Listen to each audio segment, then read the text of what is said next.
Kyrie, one game away from his first finals appearance since 2017. From there, he's been on a bit of a rocky trip, Cleveland to Boston to Brooklyn to Dallas, and this looks like his most successful career move. Brew, has Kyrie's time in Dallas changed your view of his legacy? I would say yes. Now, I've never had like a negative view of Kyrie as a person. I just think clearly he's been growing and on a journey. He used the word journey, I think. I mean, during his time in the NBA, he's been baptized. He's celebrating Ramadan.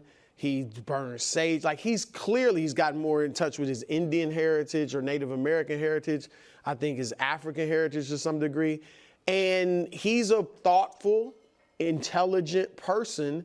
And I know a lot of young men, including some in my family, who have gone through similar things. And they've gone through it, though, anonymously.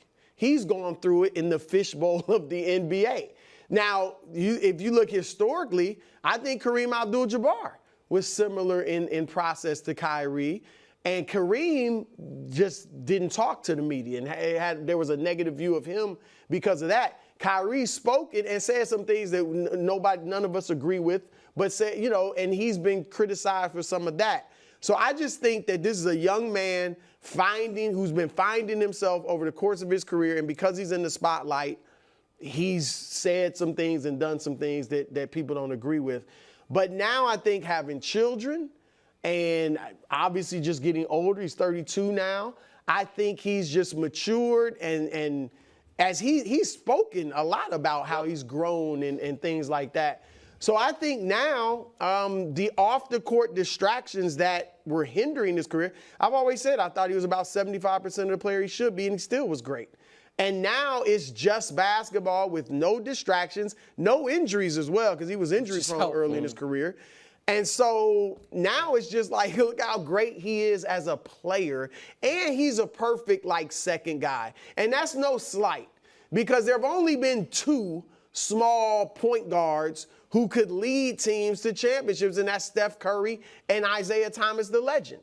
And so the fact that Kyrie hasn't done that is no slight on him.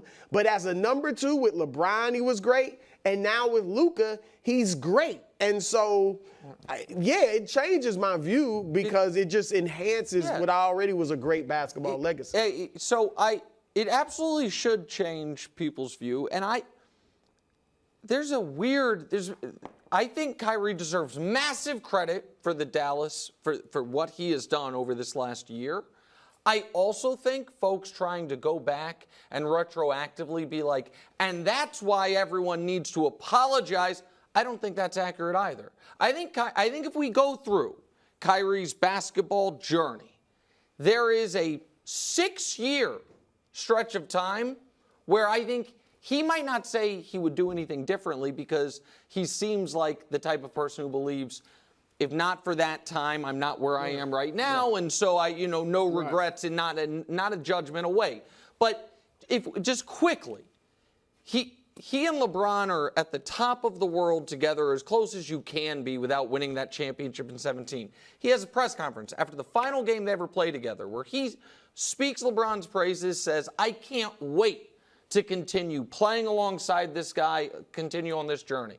Before they have another practice together, he reportedly says, I will have surgery on my knee if you don't trade me out of here. I'm so miserable. That was odd to people. He then gets to Boston, has a media push about wanting to retire a Celtic. Oddly, doesn't show up for the playoffs when he's not playing. Remember, he's not on the bench. People didn't love that. Then the next year, people see him and Durant in the tunnel at the All-Star game, and they're like, hey, were you guys talking about playing together? He's like, how dare you say that? And then we find out that's exactly what was happening. They go play together. In Brooklyn, talks about how they don't need a coach. We can say, people can have their own feelings, whatever it is on the vaccine stuff, that's fine. But then it wasn't just the vaccine stuff. His, in my opinion, stubborn refusal to simply say, guys, I wasn't totally locked into this documentary everyone's killing me about. There might have been things said in it I don't agree with. Instead, I thought it was an immature doubling down of, You're not going to tell me what to say. I never thought he believed the things in that documentary, and it cost him a suspension, a whole thing. And millions of dollars. All of that is part of his story. Now, this is also part of his story, where he was on his last chance. And not only has he made the most of it, he's playing the best basketball, in my opinion, of his career, at least neck and neck with the best basketball prior to this. He is clearly the elder statesman leader of that team. He has melded with Luka in a way none of Luka's teammates ever have been. He seems to be an extension to Jason Kidd on the court. So, of course, it changes his legacy.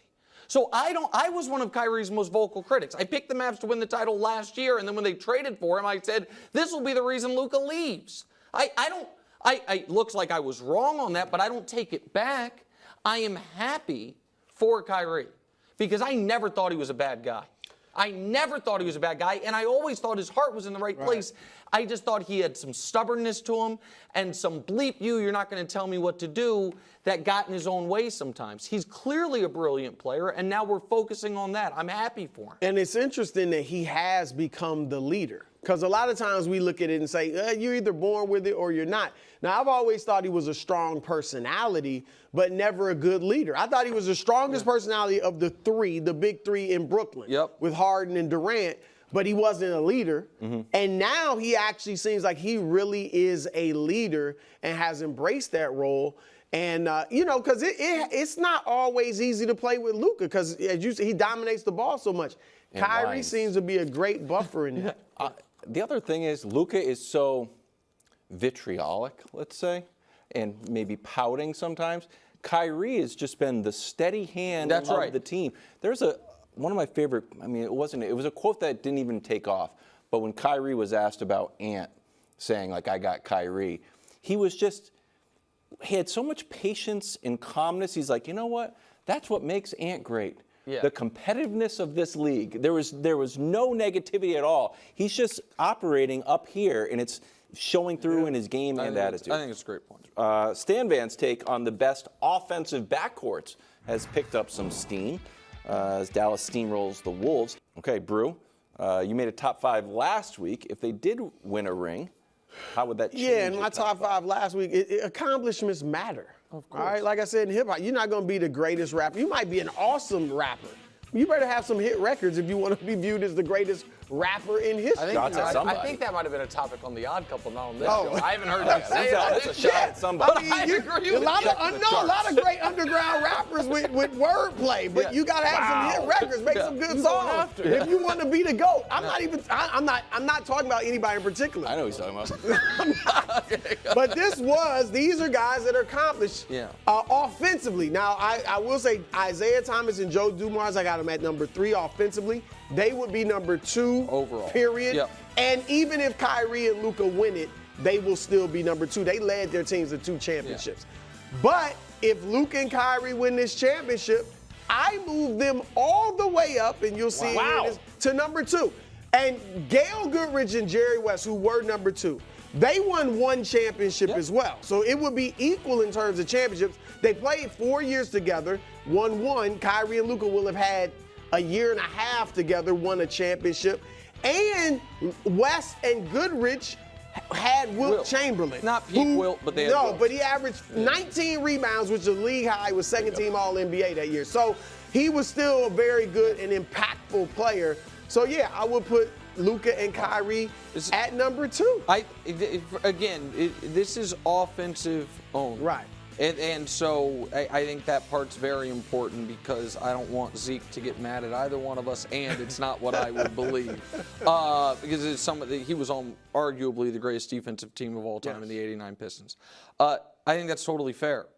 And I think that people trying to usher them, if they win, to number 1 ahead of Steph and Clay, to me, there's a little bit of forgetting what a dominant player, or dynamic is a better word, player Clay was before the injuries. You know what I mean? Clay is a guy who scored 60 in 29 minutes, who scored 37 in a quarter, who had the game 6 against OKC. And so Clay was also an excellent defender as part of his value.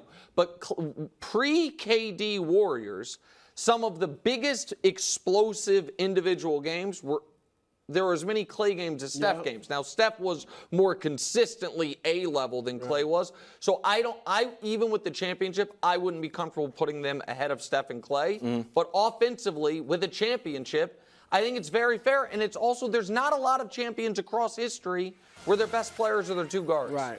Thanks for watching. Subscribe here to get more from the show and to check out clips from other shows on FS1.